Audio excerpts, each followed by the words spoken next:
Praise Lord. सबको जय मसीह की। प्रभु का धन्यवाद देते हैं आज के दिन के लिए, आज की सुबह के लिए। प्रभु का करुणा हमारे जीवन पर प्रतिघोर नहीं होती चली जाती, इसलिए हम प्रभु को धन्यवाद देते हैं। निरंतर प्रभु हमको संभालता है, इसलिए हम प्रभु को धन्यवाद देते हैं उसके लहू की सुरक्षा और स्वर्गदूतों के पहरा के लिए। प्रियो, आज के दिन मैं आपसे एक वचन के ऊपर बातचीत करना चाहता हूँ।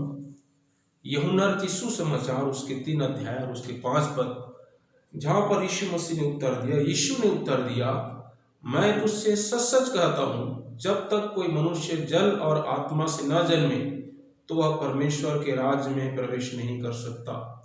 प्रियो, यह उस समय की घटना है जब एक व्यक्ति जिसका नाम निकोदेमुस है, और इसी अध्याय के पहले वचन में लिखा है, फरीसियों में निकोदेमुस नाम का एक मनुष्य था जो यहूदियों का सरदार था। उसने रात को यीशु के पास आकर उससे कहा, हे रब्बी, हम जानते हैं कि तू परमेश्वर की ओर से गुरु होकर आया है, क्योंकि कोई इन चिन्हों को जो तू दिखाता है, यदि परमेश्वर उसके साथ ना हो तो नहीं दिखा सकता। प्रियो, इस समय की घटना है जब निकोदेमुस नामक एक व्यक्ति प्रभु यीशु मसीह के पास आए और यीशु मसीह को कहने लगे कि हम जानते हैं कि तू वास्तव में परमेश्वर की ओर से गुरु होकर आया है।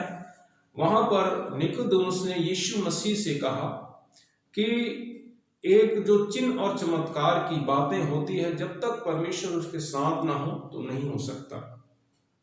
लेकिन यीशु मसीह ने उनकी इन बातों को कोई जवाब नहीं दिया। प्रभु यीशु मसीह ने उससे कहा कि एक व्यक्ति को परमेश्वर के राज्य में प्रवेश होने के लिए जल और आत्मा से जन्म लेना अवश्य है। और निकोदेमुस को प्रभु यीशु मसीह ने उत्तर दिया कि जब तक एक मनुष्य जल और आत्मा से जन्म न ले तब तक वो परमेश्वर के राज्य में प्रवेश नहीं कर सकता। मेरे प्रियो, वर्तमान में कई प्रकार के धारणा है, कई प्रकार के विश्वास है लोगों के जीवन में। हम देखते हैं एक व्यक्ति यीशु मसीह के पास आता है चिन्ह चमत्कार पाने के लिए, वो चिन्ह चमत्कार पाता है। एक व्यक्ति आता है यीशु मसीह के पास कई प्रकार के आश्चर्यक्रम पाने के लिए, वो आश्चर्यक्रम पा लेता है। कई लोग अपनी समस्याओं को लेकर आता है, समाधान मिल जाता है। बीमारी को लेकर आता है, चंगाई मिल जाता है। दुष्टात्मा से बंधे लोग आते हैं, छुटकारा मिल जाता है। और इस प्रकार के कार्य जब उनके जीवन में होते हैं तो वो समझने लगते हैं कि हम यीशु मसीह पर विश्वास करते हैं या हम विश्वासी हैं। क्यों? यह बात पूर्ण रूप से गलत है। यीशु मसीह से आश्चर्य पा लेना, चिन्ह चमत्कार पा लेना, समस्याओं से समाधान पा लेना या बीमारी से चंगाई पा लेना, दुष्टात्मा के बंधन से छुटकारा पा लेना, ये विश्वास का प्रगटीकरण नहीं है। आपको एक जरूरत था, प्रभु यीशु मसीह ने पूरा किया। लेकिन विश्वास होता है जब हम वचन को सुनते हैं, और जब हम वचन को सुनकर उस पर विश्वास करते हैं तब ये विश्वास की श्रेणी में आता है। और प्रिय, वचन में लिखा है कि जब एक व्यक्ति जल और आत्मा से जन्म ले, जल और आत्मा से जन्म लेने का मतलब है एक व्यक्ति को वचन और पवित्र आत्मा, जल मतलब यहाँ पर वचन है, आत्मा मतलब पवित्र आत्मा है। जब एक व्यक्ति परमेश्वर के वचन को सुनता है, परमेश्वर का वचन यीशु मसीह है, जब वो यीशु मसीह के बारे में सुनता है, उसके द्वारा किए गए कार्यों के विषय में सुनता है, मानव जाति को उद्धार के लिए जिस योजना को यीशु मसीह ने पूरा किया, उसका मारा जाना, गाड़ा जाना और जी उठने के विषय में जब एक व्यक्ति सुनता है और सुनकर जब उस पर वो विश्वास करता है, और जब वो विश्वास करता है तब पवित्र आत्मा उनके जीवन में आता है और उसको उसके जीवन में किए गए पापों के विषय में कायल करने लगता है। पवित्र आत्मा उसको स्मरण दिलाता है कि तू परमेश्वर की दृष्टि में गुनहगार है, तू अपने जीवन में कई प्रकार के गुनाह किया है, पाप किया है, अपने पापों से मन फिरा, पश्चाताप कर। जब एक व्यक्ति वचन को सुनता है और अपने पापों से पश्चाताप करता है और पश्चाताप कर कर अपने पापों से तौबा करता है, अपने पापों से वो क्षमा मांगता है प्रभु से, और उसके बाद यीशु मसीह को अपने जीवन में व्यक्तिगत उद्धार करता है, अपने ग्रहण करता है।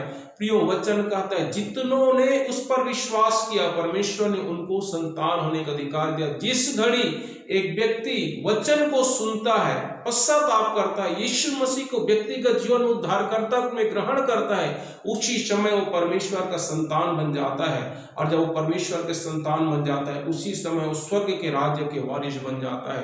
परंतु मेरे प्रियो, मैं आपको एक बात बताना चाहता हूँ, यह है कि आज कलीसिया में बहुत सारे ऐसे लोग हैं जो चिन्ह चमत्कार के भरोसे हैं, जो कई प्रकार के आश्चर्य कर्म के भरोसे हैं, जो कई प्रकार के समस्याओं के समाधान के भरोसे हैं। लोग इसलिए आते हैं ताकि उनको छुटकारा मिल जाए, चंगाई मिल जाए, समस्याओं से समाधान मिल जाए, और इसी चीज को पाने के लिए निरंतर कलीसिया में आते हैं, चर्च में संगति रखते हैं और वचन पर विश्वास नहीं करते। मैं आपको बताना चाहता हूं, आपको परमेश्वर के राज्य में प्रवेश करने के लिए वचन पर विश्वास करना पड़ेगा, अपने पापों से तौबा करना पड़ेगा और यीशु मसीह को व्यक्तिगत उद्धारकर्ता के रूप में ग्रहण करना पड़ेगा। तब आप परमेश्वर के राज्य में प्रवेश कर सकते हैं। और यदि आप सिर्फ चिन्ह और चमत्कार के लिए आते हैं तो मैं आपको एक बात बताना चाहता हूं, यीशु मसीह सिर्फ चिन्ह चमत्कार करने के लिए नहीं आया। वचन में लिखा है वो खोए हुए को ढूंढने और उसको उद्धार करने के लिए आया है। यीशु मसीह मानव जाति को उद्धार करता परमेश्वर है। जितनों ने उस पर विश्वास किया, परमेश्वर ने संतान होने का अधिकार दिया। मेरे प्रिय, इस बात को याद रखिए, यदि मनुष्य सारे जगत को प्राप्त कर ले और अपने प्राण का हानि उठाए तो उसे कोई लाभ नहीं होगा। लेकिन एक व्यक्ति अपने पापों से पश्चाताप करता है, गुनाहों से तौबा करता है और यीशु मसीह को व्यक्तिगत उद्धारकर्ता में ग्रहण करता है, तब वो परमेश्वर के राज्य में प्रवेश कर सकता है। पर यीशु मसीह ने निकोदेमुस को यही बात को समझा रहा था कि जान लेना, वचन को जान लेने, चिन्ह चमत्कार को जान लेना काफी नहीं। यदि तुमको परमेश्वर के राज्य में प्रवेश करना है तो वचन पर विश्वास करो, मुझ पर विश्वास करो, पापों से तौबा करो और मेरे पास आओ, मेरे पीछे हो लो, तो तुम परमेश्वर के राज्य में प्रवेश करोगे। तो यीशु मसीह निकोदेमुस को यही समझाना चाह रहा था। और मैं आपको आज यही बात बताना चाह रहा हूं कि यदि आप परमेश्वर के राज्य में प्रवेश करना चाहते हैं, उद्धार पाना चाहते हैं, तो वचन को सुने और उस पर विश्वास करें, पापों से तौबा करें, यीशु मसीह को व्यक्तिगत उद्धारकर्ता में ग्रहण करें, तब आप परमेश्वर के राज्य में प्रवेश कर सकते हैं। प्रभु आप सबको आशीष दे। जय मसीह।